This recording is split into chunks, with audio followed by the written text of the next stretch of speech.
Olá, meus amigos, muito boa tarde. Hoje, sexta-feira, dia 28 de outubro de 2022. Nesse momento são 4 horas e 33 da tarde. Caiu uma chuvinha boa aqui no Rio nesse momento. E deixando registrado aqui algumas palavras nessa data de hoje. Um dia muito histórico. Tentei gravar um vídeo, mas quis me emocionar, quis chorar, não consegui gravar, então estou deixando registrado em voz tamanha emoção que eu estou sentindo nesse dia de hoje, data em que marca o último debate do segundo turno das eleições de 2022, né? Um momento histórico, realmente emocionante e muito arrepiante ser um agente ocular da história, sem dúvida alguma. E prestar meu apoio, mais uma vez, ao presidente Bolsonaro, que é uma pessoa que eu tenho um carinho, uma estima muito grande por ele. Uma pessoa que tem uma honestidade muito especial e quem eu me identifico muito. E sei da implicância e das dificuldades que ele passou ao longo de quase 4 anos de governo. Enfrentou uma pandemia, enfrentou setores da mídia, principalmente com a tendência para a esquerda, o criticando sempre, principalmente depois que se deflagrou a pandemia. Pandemia essa que o STF concedeu às prefeituras realizarem as medidas por conta própria, as medidas de proteção, né? Dificultando a ação do presidente. Então, quer dizer, são quase 4 anos que a gente vê aí o STF segurando o presidente como pode, né? E isso é notório. E isso não pode cair no esquecimento de que em abril de 2020, uma decisão do STF garantiu autonomia às prefeituras que tomassem as medidas para enfrentar a Covid. Isso é notório. Entendeu? A história, o passado não mente. Então o presidente foi muito criticado e ficou de mãos atadas, né? Devido a essa decisão do STF. E falando em mãos atadas, o presidente também fica de mãos atadas devido ao orçamento do relator, que tem um outro nome muito feio que eu não gosto nem de falar, que chama de orçamento secreto. O presidente está de mãos atadas nessa, porque não é ele que decide sozinho. Está de mãos atadas porque quem decide isso é a Câmara de Deputados Federais. Então, como é que o presidente vai conseguir manter uma boa relação com essa Câmara se não caber à Câmara dos Deputados a decisão final para esse orçamento do relator? Infelizmente. Para mim, a decisão final tinha que ser do presidente da República. Mas, para ele manter uma boa relação com a Câmara de Deputados Federais, tem que aceitar. Infelizmente. Mas faz parte. Outra crítica que eu vi também, muito em cima do presidente, foi em relação ao desmatamento no país. Eu acredito que um grande planejamento do governo que vem dando certo são os drones que são colocados na região da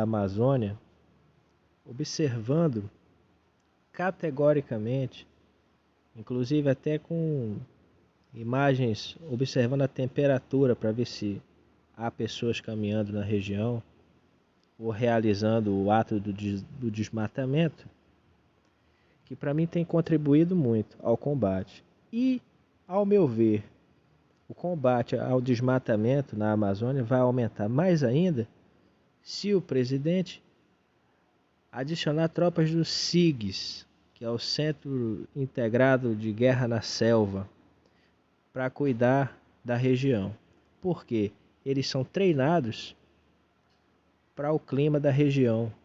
Então já estão treinados para andarem por lá, observarem qualquer movimentação diferente, entendeu? E combater qualquer ato de desmatamento. Eu acho que o SIGS é fundamental nisso porque o contingente, a logística deles e o preparo é muito especial para tal. O Centro de Instrução de Guerra na Selva, que é um grupamento muito especial, sem dúvida alguma, e que para mim está preparado para combater qualquer caso de desmatamento e que estiver sendo realizado por lá. Vai contribuir muito, sem dúvida alguma. E com fé em Deus, o presidente vai ser reeleito. Eu tenho pedido muito a Deus isso.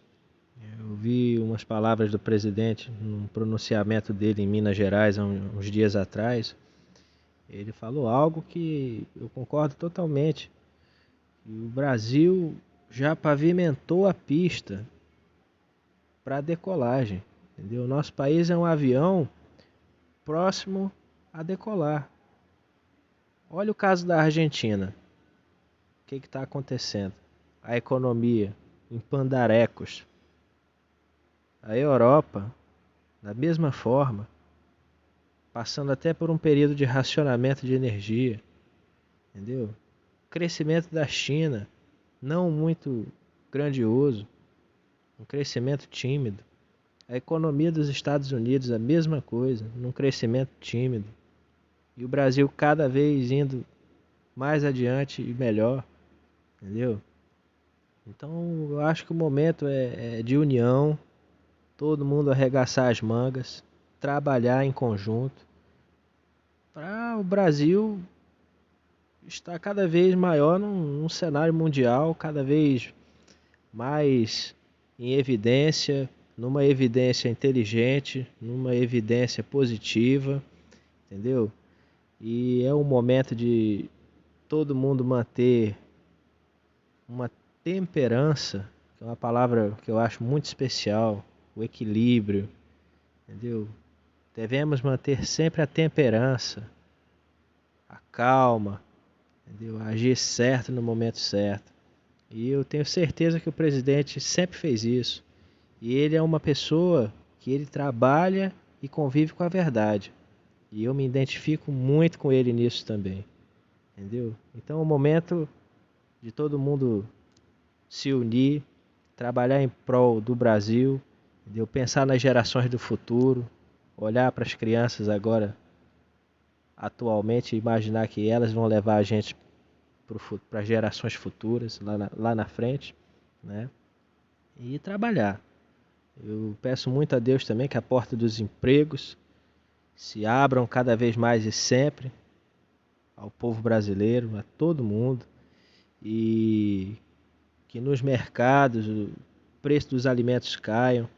É notório também que muitos mercados, mercadinhos, mercearias, a gente nota que o preço está muito elevado porque lá na ponta os grandes fornecedores de alimentos têm encarecido justamente para desgastar o governo. Isso é uma pena, isso é lamentável, porque quem sofre é o mais pobre, entendeu? Quem sofre é o assalariado, é o que recebe um salário mínimo ou menos, entendeu? É o beneficiário de programa de combate à miséria, à fome, à pobreza, entendeu? Então é preciso terem essa misericórdia, entendeu? Essa carestia toda não pode continuar e nem deve.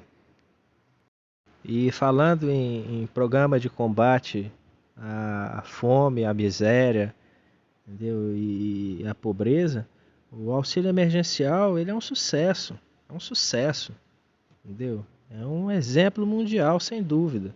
São 21 milhões de brasileiros que foram cadastrados e beneficiados. A maioria deles beneficiados até hoje. Então isso é um sucesso, isso é muito louvável, isso não pode cair no esquecimento, entendeu? Isso não pode cair no esquecimento. Então isso é fundamental. E é uma coisa que eu sempre digo, as políticas de combate à fome, à miséria e à pobreza são fundamentais. Mas para mim a melhor política de combate à fome, à miséria e à pobreza sempre vai ser o trabalho, o emprego. Então eu peço muito a Deus que a porta dos empregos se abram cada vez mais e sempre no nosso país. Porque uma pessoa só consegue se inserir mesmo na sociedade e se sentir realmente digna quando ela está trabalhando. Eu falo isso por experiência própria. Eu já andei por esse vale sombrio do desemprego e eu sei como é que é difícil, entendeu? É realmente um vale sombrio. E eu não estimo para ninguém um desemprego numa pandemia complicada, mundial, excepcionalmente vivida no mundo inteiro, que nem foi essa Covid. Aí eu vejo no debate da Band o Lula querendo comparar a pandemia mundial da Covid com a pandemia do H1N1 em 2009. É incomparável um negócio desse, incomparável, incomparável, entendeu? Primeiro que as escolas não fecharam, segundo que não houve uma gravidade mundial que nem houve com essa questão da Covid. E questão de mortos também, entendeu? Então, ele devia se envergonhar em comparar aquela questão da H1N1, da gripe do H1N1, com essa questão da Covid. É incomparável, entendeu? Então ele deveria se envergonhar em relação a isso. O presidente agiu certo na hora certa, conseguiu trazer vacinas para o Brasil logo assim que começaram a serem fabricadas, instaurou a política da arbitrariedade, entendeu? O brasileiro se vacinaria se fosse da vontade dele, deu livre arbítrio. E isso foi muito especial, porque deu para o brasileiro a autonomia de escolher se vacinar ou não. Quer dizer, a vacinação não foi algo imposto, algo obrigado. Entendeu? O brasileiro se vacinaria se quisesse. Então eu achei isso muito democrático e importante. Eu pessoalmente me vacinei. Me vacinei. Mas eu respeito o brasileiro que não se vacinou. Entendeu? Porque existe o livre arbítrio. Entendeu? O livre arbítrio.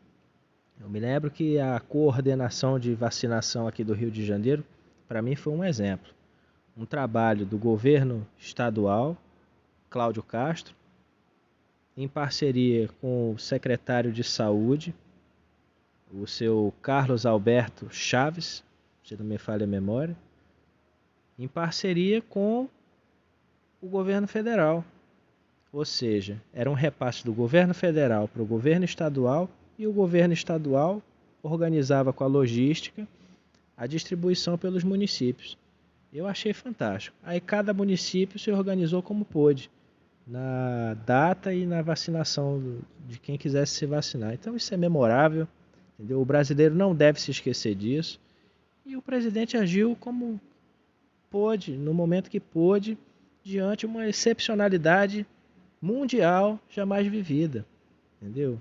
Outra coisa muito importante que eu quero salientar é o seguinte: as críticas aos comentários do presidente Bolsonaro durante a pandemia se deram porque pseudo-jornalistas, porque para mim um jornalista de verdade não fica inflamando a situação para ver o que uma certa pessoa vai declarar diante de um momento de aborrecimento ou de chateação, que nem muitos pseudo-jornalistas faziam com aquelas declarações matinais do presidente, entendeu? Ou seja, faziam perguntas sensacionalistas a ele, perguntas tendenciosas que o aborreciam, entendeu? Todo mundo tem um determinado nível de paciência e ele sofrendo aquela pressão inteira, sofrendo crítica de certa parte da mídia esquerdista, isso acabava inflamando ele e resultando naquelas declarações, coitado. Entendeu? Ele não é de ferro. Então, é entendível, ele já se desculpou, entendeu? E eu acho que essas declarações não chegam a apequená-lo comparado com os quase 4 anos de mandato dele. E detalhe, são quase 4 anos do governo dele que a gente não ouve falar um caso de corrupção no alto escalão do governo. No exemplo do Lula, em 2005 já foi escancarado o exemplo do mensalão. Lamentável, lamentável. Entendeu? Então, eu gostaria de deixar isso registrado. O meu apoio ao presidente é um apoio devido a ele também ser uma pessoa que trabalha e convive com a verdade. E eu me identifico muito, muito com ele em relação a isso. É uma pessoa que tem honestidade. E outra coisa, seria incoerente da minha parte e da parte de muitos brasileiros votarem no presidente em 2018 e não votarem em 2022. Ora, eu elejo o presidente num ano e não apoio ele no outro, num mandato de mais 4 anos, num mandato em que ele poderia terminar de fazer os projetos que ele tem para realizar, seria muito incoerente da minha parte. Então, eu não posso ser incoerente. Entendeu? É por isso também o meu voto nele, porque eu quero ver, num cenário sem pandemia, sem a esquerda atrapalhando, principalmente agora que tanto o Senado quanto a Câmara dos Deputados Federais é mais voltada à tendência da centro-direita, ele fazer um mandato excepcional, com fé em Deus, entendeu? Então é importante o brasileiro dar essa oportunidade para ele. E eu tenho muita fé em Deus que isso vai acontecer. Assim espero. E para finalizar, dizer que eu estou numa expectativa muito grande para o debate de hoje à noite. Debate importante. O presidente certamente vai abordar dados do país e números atualizados, visto que ele conhece muito e o Lula desconhece, porque o Lula não tem falado quase de dados e números atuais do Brasil. Não tem falado nem com quem que ele vai trabalhar num futuro governo. Então, tá muito perdido. E ele fica muito sem graça quando o presidente Bolsonaro fala da época do mensalão ou do petrolão, de quando a Petrobras foi saqueada, entendeu? Ele fica muito sem graça, quer desconversar, quer atrapalhar o presidente no raciocínio. É notório. O debate da Band no segundo turno foi o exemplo disso. Então eu acho importante isso, tratar no debate planos para o futuro, né, para o Brasil, o que o governo vai realizar de 2023 a 2026, porque é muito importante. E é notório também que o Lula ele fala muito olhando para o retrovisor. Ninguém consegue governar olhando para o retrovisor. Até um carro, se a gente for conduzir o carro olhando para o retrovisor, a gente bate ele. Então, o cenário do Brasil e do mundo de 2022 não é igual ao de 2002. Ele tinha que parar com esse saudosismo, porque a bengala dele está sendo os feitos que ele realizou no ensino universitário. E isso não é o suficiente, infelizmente. Entendeu? Isso não é o suficiente. Foi muito importante o que ele realizou da educação, mas isso não é o suficiente. Entendeu? Então é isso. Eu tenho uma expectativa muito grande para esse debate de hoje. Tenho assistido os estaduais. Gostei muito do debate de Pernambuco. Consegui assistir hoje. A Raquel Lira, excelente. Ela transpassa uma segurança para quem assiste, e eu acredito que para a população de Pernambuco, sem dúvida, o modo dela falar, um discernimento, uma coerência muito especial. Eu digo mesmo ao Tarcísio, em São Paulo. Tem um projeto maravilhoso para lá, entendeu? Abordou números, conhece o Estado. Apesar do Haddad ter falado que ele é carioca e desmerecendo ele por isso, uma pura bobagem, porque o Brizola aqui no Rio foi governador 2 vezes e não é carioca, é gaúcho. Então o Haddad apequenava o debate quando ele ficava tratando desse assunto. Que é isso? Uma xenofobia? Terrível, muito feio. E tô assistindo o debate do Rio Grande do Sul, o Onyx Lorenzoni, o primeiro bloco de tema livre, excelente, entendeu? No segundo e no quarto bloco, temas importantes abordados também. Uma dobradinha muito boa entre ele e o Eduardo Leite. E assisti a entrevista do ACM Neto na Bahia, sendo entrevistado pela jornalista Graziela Azevedo, se não me falha a memória, jornalista paulista. Achei excelente as palavras do ACM Neto. Achei bonita a citação que ele fez ao Caiado, lá de Goiás, em matéria de segurança. Caiado é uma capacidade de pessoa, uma reserva moral do nosso país. Eu tenho muito orgulho dele e faz uma falta muito grande no Senado Federal, sem dúvida. E eu achei bonita a emoção dele no final da entrevista, do ACM Neto. Notei a Graziella emocionada também. Achei lindo, realmente um documento histórico. Até o final da noite, se Deus quiser, eu termino de assistir todos. Entendeu? E é aquilo, né? É o que eu falo para as pessoas, que a minha grande expectativa é que o presidente Bolsonaro seja reeleito, com fé em Deus.